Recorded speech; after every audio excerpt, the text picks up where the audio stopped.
मैं हिम्मत सेठ एक बार फिर आपके सामने उपस्थित हूँ एक नए विषय को लेकर। दोस्तों, आज हम बात करेंगे बांके बिहारी मंदिर में बवाल की। ये बवाल क्यों हुआ? ये आस्था का मामला है या उस पर काबिज होने और सत्ता का मामला है? ये इसके ऊपर हम बात करेंगे। नमस्कार दोस्तों। वृंदावन जहाँ भक्ति रस है, जहाँ कृष्ण बाल स्वरूप में विराजते हैं, जहाँ वही बवाल, पुलिस, धक्का मुक्की और विवाद की तस्वीरें सामने आ रही है।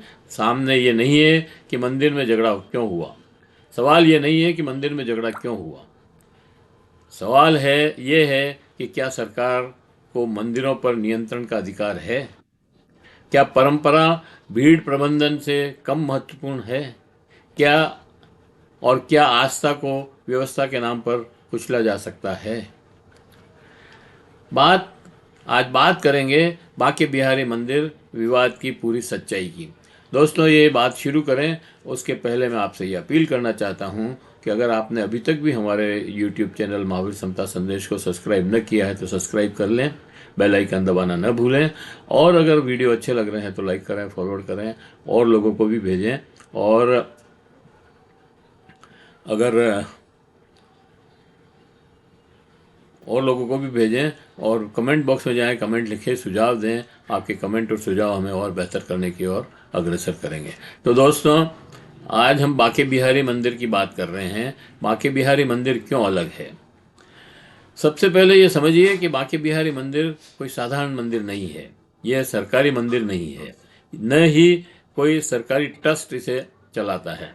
यहाँ सदियों से गोस्वामी सेवायत पूजा और प्रबंधन करते हैं आए हैं। यहाँ ठाकुर जी राजा नहीं बाल स्वरूप हैं, इसलिए पर्दा लगाकर दर्शन होते हैं, लगातार दर्शन नहीं। भक्त को भी संयम में रहना पड़ता है। ये परंपरा भीड़ नियंत्रण नहीं बल्कि आस्था का अनुशासन है। सरकार क्या चाहती है? अब सरकार का पक्ष समझिए। सरकार कहती है रोज लाखों श्रद्धालु आते हैं, गलियां सक्रिय है, भगदड़ का खतरा है, सुविधा नहीं है, इसलिए प्रस्ताव आता है कॉरिडोर बने, पुलिस और प्रशासन की भूमिका बढ़े, दर्शन व्यवस्था बदली जाए। कागज पर यह सब सुविधा और सुरक्षा लगता है, लेकिन असली सवाल यही से शुरू होता है। गोस्वामी और सेवायत क्यों भड़के? गोस्वामी कहते हैं हम सुविधा के खिलाफ नहीं हैं, हम कब्जे के खिलाफ हैं। उनको डर है कि आज कॉरिडोर, कल प्रबंधन समिति, फिर सरकारी ट्रस्ट और अंत में मंदिर पर सरकारी नियंत्रण। भारत में उदाहरण भरे पड़े हैं दोस्तों। तिरुपति, शिरडी, वैष्णो देवी, पहले व्यवस्था फिर नियंत्रण। यही डर बांके बिहारी में भी है। बांके बिहारी में उनको ये भी डर है दोस्तों कि जैसे बनारस में कॉरिडोर बनाया और 150 मंदिर तोड़ दिए, मूर्तियां तोड़ दी, वैसे ही यहाँ पर भी इन पतली गलियों में मंदिर और जो मूर्तियां लगी हुई है उनको तोड़ने का अंदेशा है, इसलिए वो डरे हुए हैं। अब आते हैं हम हाल की घटना पर। वीआईपी दर्शन के दौरान पुलिस ने सेवायतों को रोका, परंपरागत भूमिका में दखल दिया, बहस हुई, धक्का मुक्की हुई, पुलिस ने बल प्रयोग किया। इतना ही नहीं, भोग भंडारी हटाए गए। एक दिन ठाकुर जी का भोग तक नहीं बना। सोचिए, जिस मंदिर में कृष्ण की बाल लीला पूजी जाती है वहीं पुलिस और लाठी क्यों दिखाई दी? कोर्ट और संविधान क्या कहते हैं? संविधान का अनुच्छेद 25-26 कहता है हर धर्म समुदाय को अपने धार्मिक मामलों को स्वयं संचालित करने का अधिकार है।